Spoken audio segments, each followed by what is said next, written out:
Selamat bertemu kembali dengan saya Purbasmoro di Purbasmoro Official. Pertama-tama, tidak intinya saya panjatkan puji syukur kehadirat Tuhan Yang Maha Kuasa. Semoga penyakit yang menular dan apapun yang ada di dunia dan di negara kita ini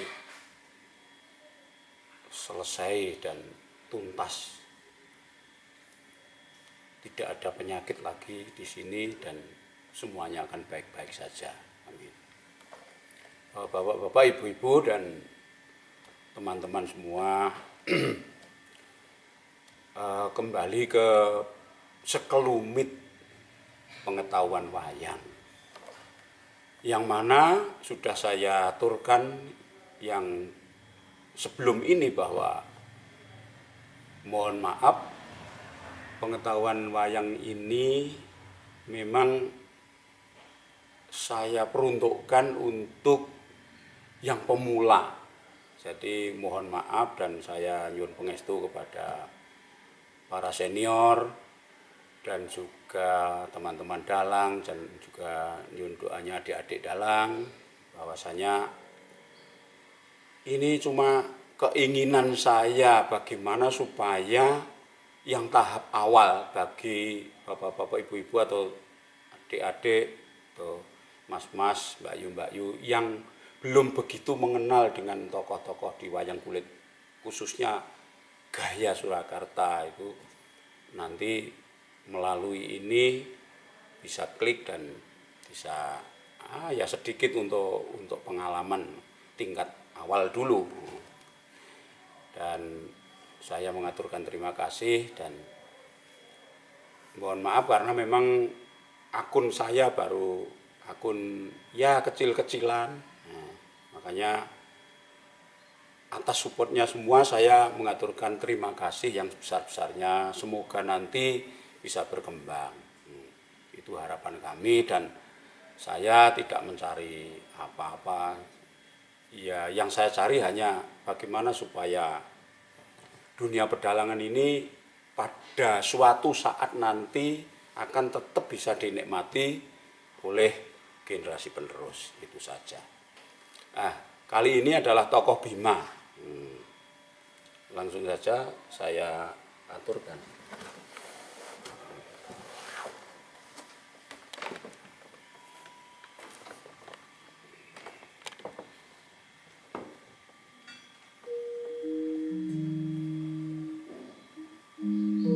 Bima wang-wang kunto kumbul patang gedhe kang sayonggong kara Suluk odo-odo untuk Bima. Ini tokoh Bima atau juga Werkudara, terkenal juga dengan nama Bratasena, bukan Brontasena tapi Bratasena. Nah, ini tokoh Bima, Werkudara Bratasena. Saya kira kalau ini sangat terkenal, jadi mungkin juga sudah banyak yang sangat tahu bahwa yang ciri khas itu kan memakai kuku Ponconoko, kuku Ponconoko, dan pakaiannya juga lugas saja, persojo saja. Tokoh Bima sangat terkenal sehingga di dalam dunia pedalangan maupun dunia sastra juga sangat terkenal. Banyak yang menulis cerita tentang Bima. Misalnya yang paling terkenal adalah kalau tempo dulu ya Nawaruci, yang telah digubah oleh Pujangga Yasadipura I menjadi Dewa Ruci. Nah, itu sangat terkenal kalau lakon di dalam wayang kulit Purwo, lakon Dewa Ruci, yaitu pada saat Bima atau Werkudara atau Bratasena mencari kawruh kasampurnaning dumadi atau ilmu kesempurnaan dan berguru kepada Druna atau Durna. Nah, ini Bima. Mudah saja. Tokoh Bima ini ini juga sebagai ciri khas memakai pupuk. Kalau gelung yang bentuknya sampai turang ini kan banyak. Arjuna belungnya ya begini, Garuda ya begini, tapi ini lugas toh. Lah, yang membedakan adalah ini sumpengnya ini. Pudak sinumpet ini ada ininya. Nanti kemungkinan saya tidak janji pada suatu saat ada keterangan yang mendetail, tapi karena ini sifatnya hanya untuk umum dulu, saya aturkan yang termudah dulu, termudah dipahami. Dan yang cirinya lagi kampuhnya atau jariknya atau kain dodotnya itu poleng. Poleng itu bentuknya kotak-kotak, poleng. Pasti kalau Bima pasti poleng. Enggak ada yang kembangan budiran seperti di celana ini, enggak ada, pasti poleng. Tadi itu untuk pertanda. Dia juga bernama Gondo Wastratmojo. Dia putra dari Pandu Dewanata, ibunya Dewi Kunti. Kalau di dalam pedalangan sini, tapi kalau dalam Mahabharata, Pandawa itu kan ciptaan dewa. Ciptaan dewa. Nah, ini kalau di dalam pedalangan ini, ayahnya bernama Pandu Dewanata atau Prabu Gondowastro. Makanya ini dinamakan Gondowastratmojo. Gondowastro itu namanya Pandu, Atmojo itu anak.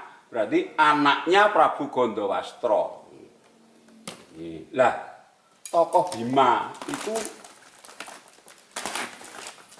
ada paling tidak untuk mudahnya saja itu ada dua jenis dulu, yang satu hitam, yang satu berwarna kuning.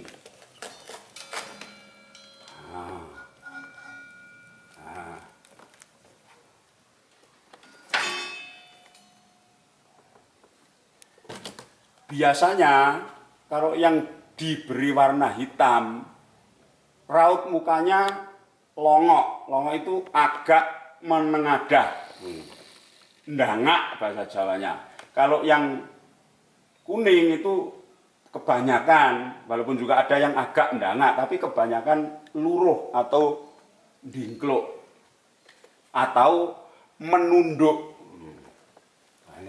Kalau yang depan ini Bima Lindu, tadi saya tahu bentuk seperti ini yang paling banyak ada di Klaten. Yang seperti ini. Juga ini. Ini agak ndangak. Sama persis, hanya ini hitam agak mendangak. Persis. Nah. Terus mohon maaf, saya cabut dulu. Oke, saya cabut dulu. Ketika masih lare atau sangat muda, dia seperti ini. Ini Bratasena lare. Nah, kok sama-sama Bratasena tadi, yang Bima tadi kok yang sudah tua kok seperti itu, Pak? Ini muda ini. Pakai gerudo ini. Lain tadi kan gelung begini. Ini gerudo ini rambut begini. Terus ini juga Bratasena, Bima yang masih muda. Sama, ciri khasnya sama. Ini kuku, tapi sumpengnya sama, tapi ini yang membedakan. Kalau Bratasena atau Bima yang masih muda ini tetap boleh. Nah, ada lagi Bima ketika menjadi raja. Loh, Bima kan bukan raja, iya bukan, tapi dia pernah menjadi raja. Pernah menjadi raja di Giling Wesi. Ini Bima menjadi raja. Kemarin sudah pas Butoraton saya terangkan bahwa raja memakai mahkota. Ini memakai mahkota. Nah, ini masih ada ciri khasnya Pupuk dan buku Ponconoko masih mahkota. Pakai probo kemarin itu. Tapi busananya di sini masih sama. Ini Bima ketika menjadi raja di Giling Wesi. Yaitu ya lakon carangan tempo dulu. Namanya ketika menjadi raja ada dua versi. Tugu Wiseso dan Tugu Waseso. Nah terus yang benar yang mana Pak? Karena kedua-duanya ada sumbernya, ya semua benar. Tugu Waseso ya benar, Tugu Wiseso juga benar. Karena memang kedua-duanya ada sumbernya. Ini kalau dijejer atau disimping itu simpingan kanan, sebelah kanan dalang yang paling depan. Yang paling depan. Nah, terus ada lagi yang mirip ini, ialah dewanya Bima, namanya Bayu. Ini. Nah, ciri khasnya juga sama. Ada Pupuk, ada Kuku Ponconoko, Poleng. Itu pokoknya cirinya yang gampang itu saja. Nah terus untuk membedakan kalau dewa, dia mesti dewa itu memakai jubah. Ini baju, jubah ini, terus ada keris di sini. Nah, pakai sampur. Ini dewa, sepatu. Walaupun juga saya punya Bayu yang tidak pakai sepatu. Tapi secara umum saja sudah jelas. Jadi, nah ini yang Dewa Bayu. Walaupun seperti Bima, dia bukan Bima. Nah, bagaimana kalau wayangnya Bayu tidak ada, terus memakai apa? Ya memakai ini tadi. Memakai ini tadi. Ini bisa dipakai untuk Bayu kalau memang wayangnya tidak ada.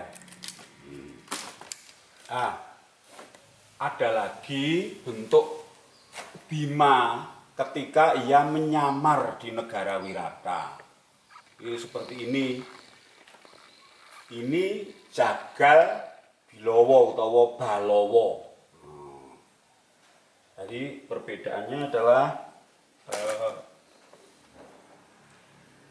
sebenarnya sudah Bima yang gelung tadi, tapi ketika menyamar dia wayangnya menjadi begini. Sepintas ini kayak Brotoseno atau Bima yang masih muda tadi, tapi rambutnya ore. Ada juga yang tidak pakai ore sampai bawah, hanya cuma ini saja ya ada. Tapi tetap ciri khas Bima tetap ini kuku, poleng tadi sama, warnanya sama. Lah, yang memakai poleng itu apa cuma yang berbentuk Bima? Ada yang wayang tidak seperti Bima pakai poleng, misalnya Hanuman itu poleng. Mengapa poleng? Karena sama-sama putra Bayu, dalam arti murid Bayu, murid Bathara Bayu, semua ciri khasnya poleng. Nah, bagaimana wayang-wayang yang mirip dengan Brotoseno atau mirip Bima atau mirip Perkudoro, tapi sebenarnya dia bukan Bima. Adalah seperti ini Romo Bargowo.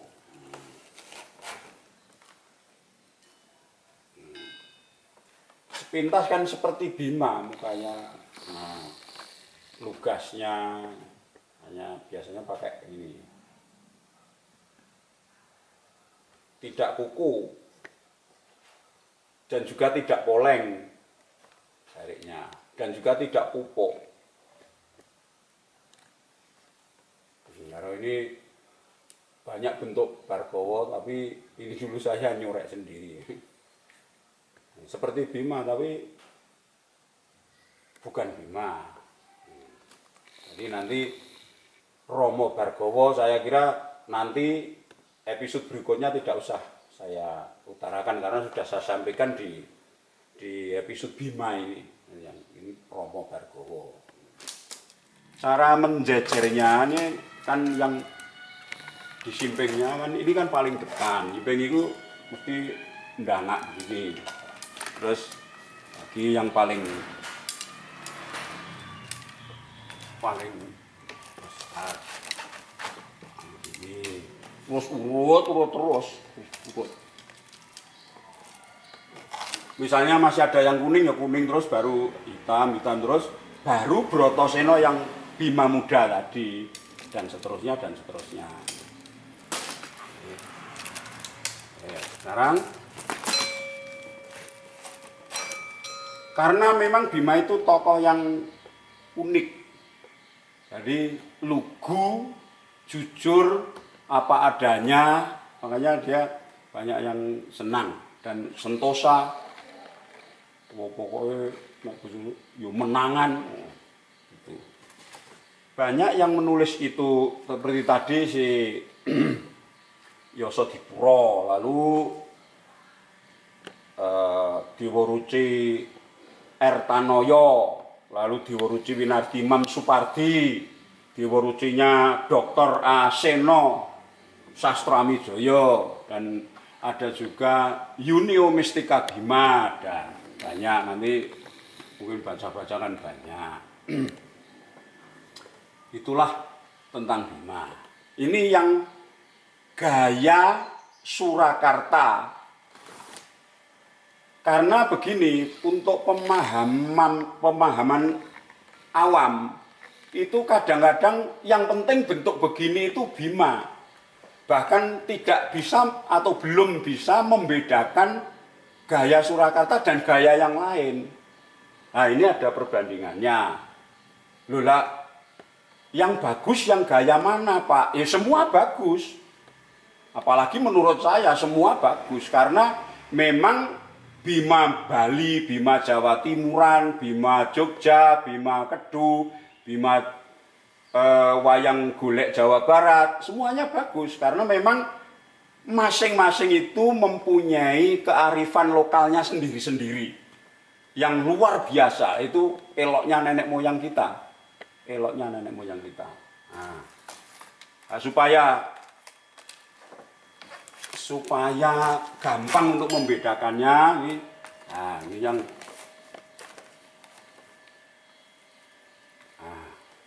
ya dapat dari teman ini gaya Jogja.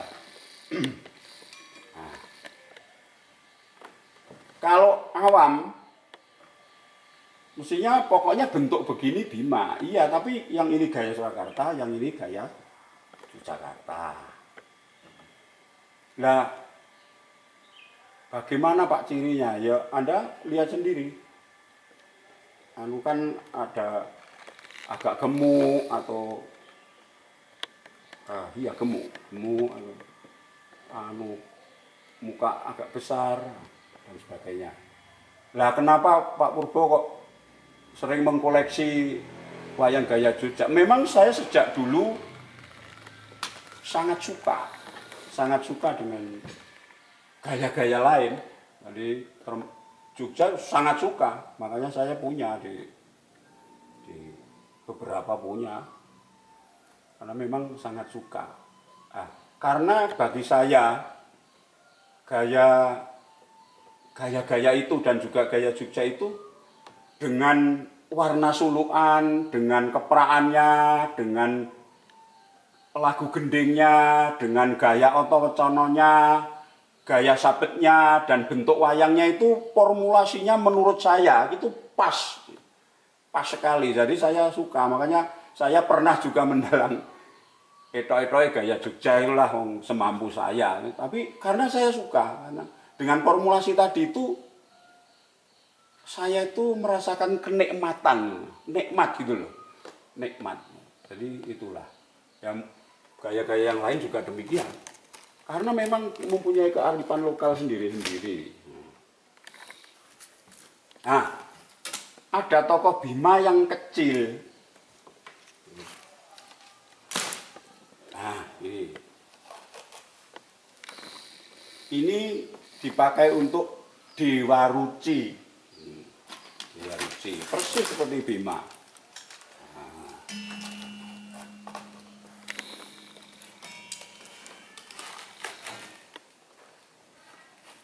Nah, ini kalau Bima, kalau dia itu tidak pernah godok dan nyembah, tapi kalau di hadapan Dewa Ruci dia nyembah dan tangan dibondok mengapu rancang ini. Nah, ini di dalam lakon Dewa Ruci kan dia mencari air kehidupan itu mendapatkan di samudera ini dan ketemu dengan Dewa Ruci. Bentuknya seperti Bima persis, karena itu ya simbol bahwa dia ketemu jati dirinya. Itu perlambang saja. Ada yang bentuknya Dewa Ruci ini tidak plek Bima, tapi di sini tidak gelung gini ya ada. Cuma begini saja, terus ini tidak begini. Pakai jubah sini ada. Ini yang seperti ini. Itu lakon Dewa Ruci. Ada apa? Nah.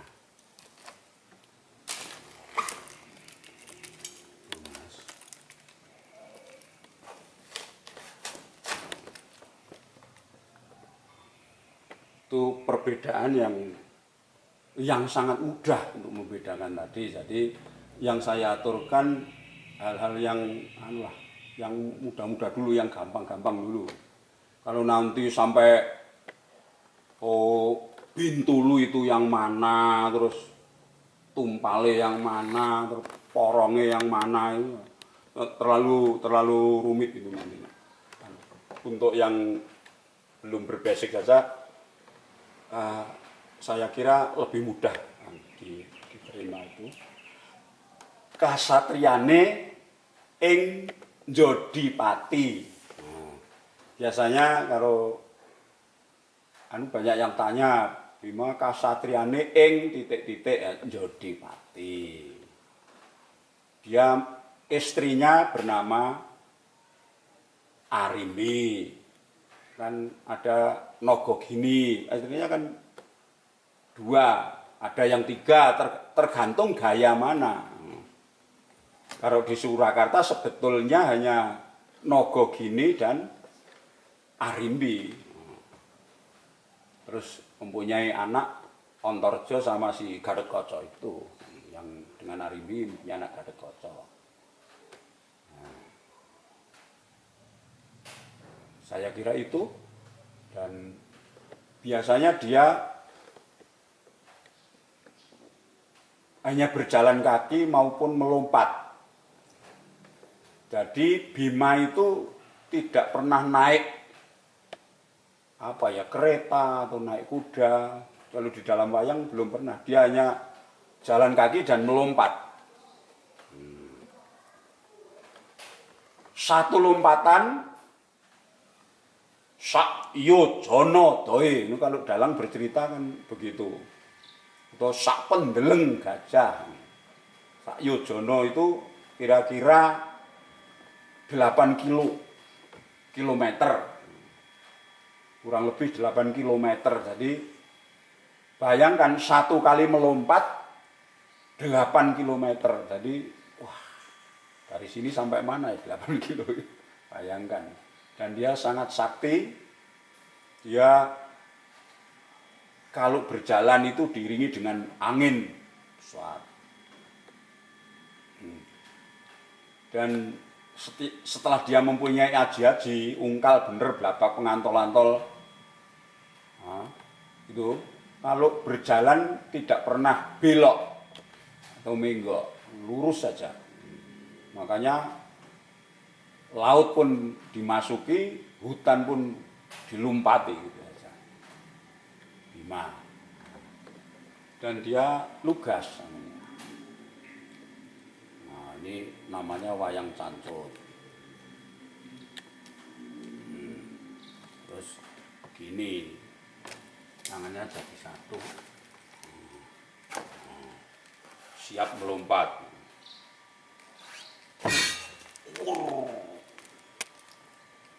Buar. Terus anginnya wus.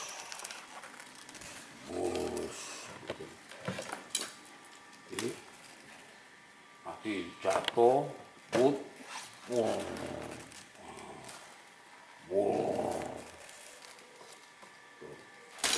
gerak-gerak Bima cuma begini.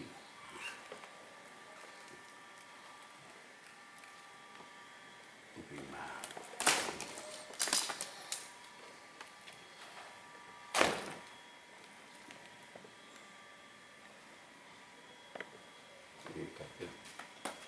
Kemarin ini namanya gapit, ini tuding dari tanduk kerbau. Terus ini mau didekatkan.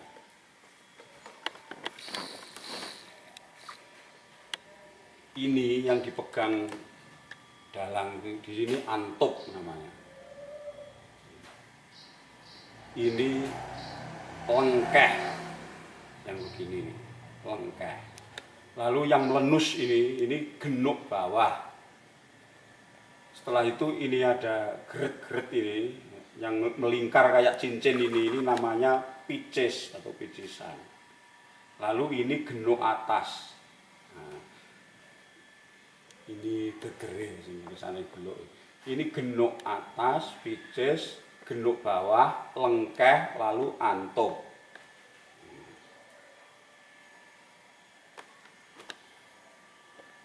Ya untuk ya sekedar pengetahuan saja. Sama kuningnya dari emas bisa, dari bron bisa, dari grenjeng bisa. Tapi kalau zaman dulu di desa ya cuma bron saja wayang itu. Kadang-kadang dipernis. Sekarang kan banyak yang prodo, tapi sekarang prodo juga sangat mahal, nggak tahu lagi.